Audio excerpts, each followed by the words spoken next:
Hi friends, welcome to my channel. కావ్యని kidnap చేసిన minister రుద్రానికి ఊహించని షాక్ ఇచ్చిన తులసి. అసలిదంతా ఎలా జరగబోతోంది అనేది ఈ వీడియోలో తెలుసుకుందాం.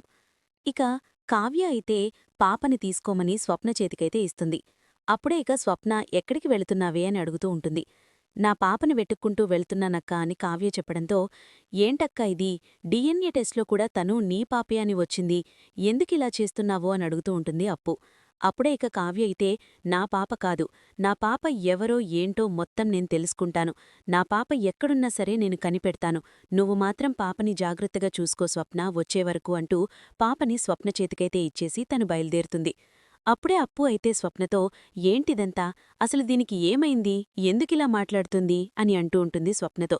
ఏమో, కావ్య మాట నిజమో, ఏది నమ్మాలో ఏది నమ్మకూడదో కూడా తెలియడం లేదు, మన కావ్యకి ఎలా సహాయం చేయడాలో కూడా అర్థం కావడం లేదు అని స్వప్న అప్పు ఇద్దరూ కూడా బాధపడుతూ ఉంటారు. కావ్య అయితే ఇక డాక్టర్ దగ్గరికి వెళ్ళి ఇలా అంటూ ఉంటుంది.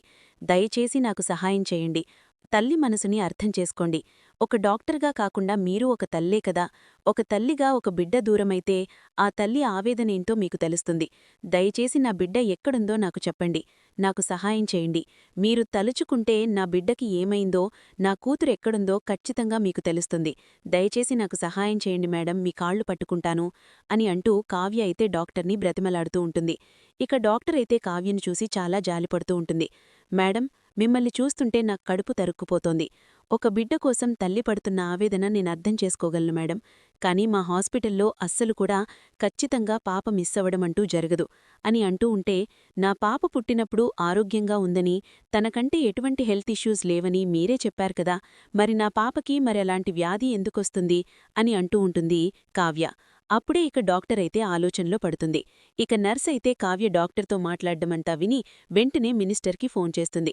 అప్పుడే ఇక మినిస్టర్ అయితే, అంటే ఈ కావ్య ఇంకా వదల్లేదనమాట, డిఎన్ఏ టెస్ట్ చేయించినా కూడా మనకి అడ్డుపడుతూనే ఉంది, సరే నేను చెప్పినట్టు చెయ్యి అని మినిస్టర్ అయితే అంటూ ఉంటాడు.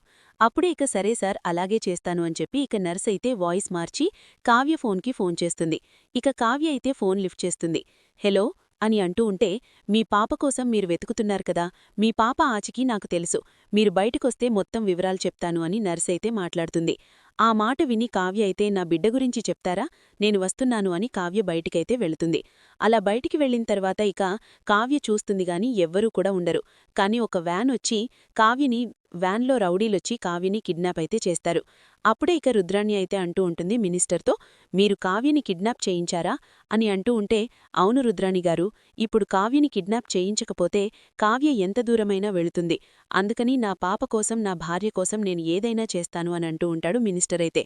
తర్వాత ఇక పాప అయితే ఏడుస్తూ ఉంటుంది. ఇంతలో రాజైతే స్వప్న దగ్గరికి వచ్చి, స్వప్న, పాప నీ దగ్గర ఉంది, కళావతి ఎక్కడా అని అడుగుతూ ఉంటాడు. పాప కోసం వెతుక్కుంటూ వెళుతున్నానని తను వెళ్ళింది అని అంటూ ఉంటుంది స్వప్న. అసలు కళావతికి ఏమైందో తెలియడం లేదు, తను మన పాపే అంటే తను వినిపించుకోవడం లేదు అని ఫోన్ అయితే చేస్తాడు. కావ్య ఫోను స్విచ్ ఆఫ్ అయితే వస్తూ ఉంటుంది. ఎంతసేపు ఎదురుచూసినా కావ్య రాకపోవడం, ఫోన్ స్విచ్ ఆఫ్ రావడంతో కావ్య ఏమైందా అని వెతుక్కుంటూ హాస్పిటల్కైతే వెళ్తాడు. అప్పుడే ఇక అలా వెతుక్కుంటూ హాస్పిటల్కి వెళ్లిన తర్వాత ఇక డాక్టర్ అయితే, మీ భార్య కావ్య నా దగ్గరికి వచ్చింది, నన్ను బ్రతిమలాడింది, పాప ఏమైందని చాలా ఏడ్చింది, తర్వాత తనకి పాప ఎక్కడుందో మీకు చెప్తామని ఎవరో ఫోన్ చేశారు, ఫోన్ చేసేసరికి తను బయటికైతే వెతుక్కుంటూ వెళ్ళిపోయింది, తను మళ్ళీ వెనక్కి తిరిగి రాలేదు, ఇదే సార్ మాకు తెలిసింది అని అంటూ ఉంటే, అప్పుడే ఇక రాజైతే ఏమై ఉంటుంది కావ్యకి అని సీసీ కెమెరా మొత్తం కూడా చెక్ చేస్తాడు. కానీ ఆ సీసీ కెమెరాలో ఏమీ కూడా వీడియోస్ ఉండవు. నర్సు తెలివిగా అప్పటికే డిలీట్ చేసేస్తుంది. ఇక రాజైతే ఏం చేయాలిప్పుడు అని ఆలోచిస్తూ ఉంటాడు. ఇక ఇంతలో మినిస్టర్ని రుద్రాణి అయితే అంటూ ఉంటుంది, ఇప్పుడు మీరు కావ్యని బంధించడం వల్ల ఏమీ కూడా మీకు లాభం లేదు, కావ్య పూర్తిగా అసలు బయటికి రాకుండా పైకి పోతేనే మీకిప్పుడు మనశ్శాంతిగా ఉంటుంది. ఆ ఇంట్లో వాళ్లందరూ కూడా డిఎన్ఏ టెస్ట్ వచ్చిన తర్వాత ఆ పాపే రాజు కావ్యల కూతురని నిర్ణయించుకున్నారు. కాని కావ్య తప్ప ఒప్పుకోవడం లేదు. ఆ కావ్యని ఫినిష్ చేస్తే ఇక ఏ బాధ ఉండదు. అప్పుడు మీ తులసిబు దగ్గర ఉన్న పాపం తులసి దగ్గరే ఉంటుంది, కావ్య పాప మీ దగ్గరే పెరుగుతుంది, కాబట్టి మీ పాప మీకు దూరం కాకుండా ఉండాలంటే ఆ కావ్యని పైకి పంపించాల్సిందే అని రుద్రాణి అంటూ ఉంటే, అప్పుడే ఇక మినిస్టర్ అయితే సరే పద పదండి మనం గెస్ట్ హౌస్ దగ్గరికి వెళ్లి ఆ పని ముగించేద్దాము అని అంటూ ఉంటాడు మినిస్టర్ అయితే. అప్పుడే ఇక మినిస్టర్ రుద్రాణి మాటల్ని గెస్ట్ హౌస్ దగ్గరికి వెళ్లి ముగించేద్దాం పని అని అన్నప్పుడే అక్కడికి వస్తుంది తులసి. వాళ్ల మాటల్ని వింటుంది. ఇక మినిస్టర్ భార్య తులసి మినిస్టర్ మాటతో రుద్రాణి మాట విని, కావ్య అంటే ఎవరు, కావ్యని లేపేస్తే మీ పాప మీ దగ్గరే ఉంటుందని ఈ రుద్రాణి ఎందుకంటోంది, వీళ్ళిద్దరూ కలిసి ఏం చేయబోతున్నారు, అసలు గెస్ట్ హౌస్లో ఎవరున్నారు అని అనుకుంటూ ఇక తులసి అయితే తను కూడా గెస్ట్ హౌస్కి బయలుదేరుతుంది. రుద్రాణి మినిస్టర్ ఇద్దరూ కూడా గెస్ట్ హౌస్ దగ్గరికైతే వస్తారు. ఇక కావ్యని డాక్టర్ పక్కనే ఇక కిడ్నాప్ చేసి కట్టేసి ఉంచుతారు. ఇక డాక్టర్ అయితే కావ్యని చూసి మీరా మేడం అని అంటూ ఉంటే, అదేంటి డాక్టర్ మిమ్మల్నెవరు కట్టేశారు అని అడుగుతూ ఉంటుంది కావ్య. మేడం, మీకు అన్యాయం జరిగిపోయింది. అసలు మీ దగ్గర ఉన్న పాప మీరనుకున్నట్టు మీ పాప కాదు అని అంటూ ఉంటాడు డాక్టర్ అయితే. మీ పాపని మినిస్టర్ తన పాపగా వాళ్ళ ఆవిడికిచ్చాడు. తన పాపకి ఇలాగా హార్ట్ ప్రాబ్లం ఉంది, వాళ్లకి పిల్లలు పుట్టి చనిపోవడంతో తన భార్య ఏమైపోతుందా అని రుబ్రాణి అని ఆవిడ సహాయంతో మీ పాపని వాళ్ల పాపగా చేసుకుని వాళ్ల ఆవిడకి ఇచ్చాడు. వాళ్ల పాపని మీకిచ్చారు. మీరు హాస్పిటల్కి పాపని తీసుకువచ్చినప్పుడే నాకు అనుమానం వచ్చి నేను వెళ్లి మినిస్టర్ని నిలదీశాను. కాని మినిస్టర్ మాత్రం ఆ నిజం బయటపడకూడదని నన్ను తలమీద కొట్టి ఇక్కడ బంధించాడు అంటూ మొత్తం నిజాలన్నీ కూడా డాక్టర్ అయితే చెప్పేస్తాడు కావ్యతో. అప్పుడే ఇక కావ్య అయితే ఇక ఆ మాటలు విని షాకైపోతూ ఉంటుంది. ఇక షాకైపోతూ, అంటే ఇదంతా కూడా రుద్రాణి చేసిన కుట్ర అన్నమాట అని అనుకుంటూ ఉంటుంది.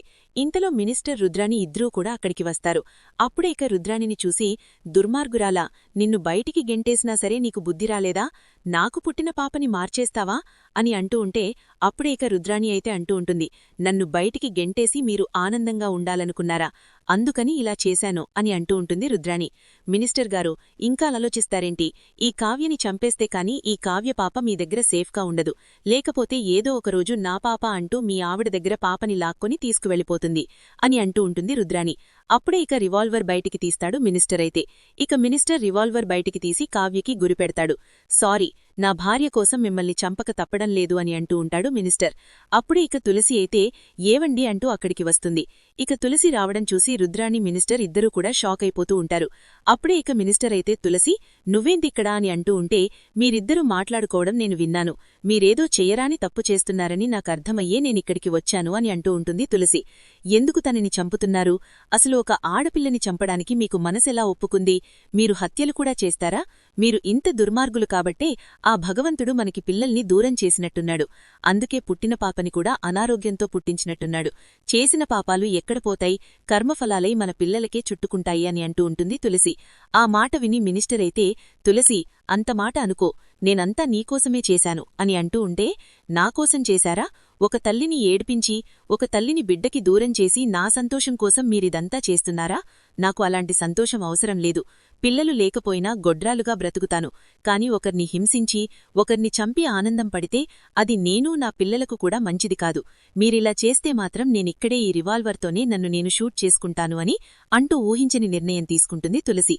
చూశారుగా ఫ్రెండ్స్, రాబోయే కథలో ఖచ్చితంగా ఇలాగే జరగబోతాంది. మరి ఇలాగే జరగాలని మీరైతే కోరుకుంటున్నారా? అయితే వీడియోని తప్పకుండా లైక్ చేసి ఛానల్ని సబ్స్క్రైబ్ చేసుకుని పక్కనే ఉన్న గంట సింబల్పై ఆల్ని క్లిక్ చేయండి. Please do subscribe and like and share.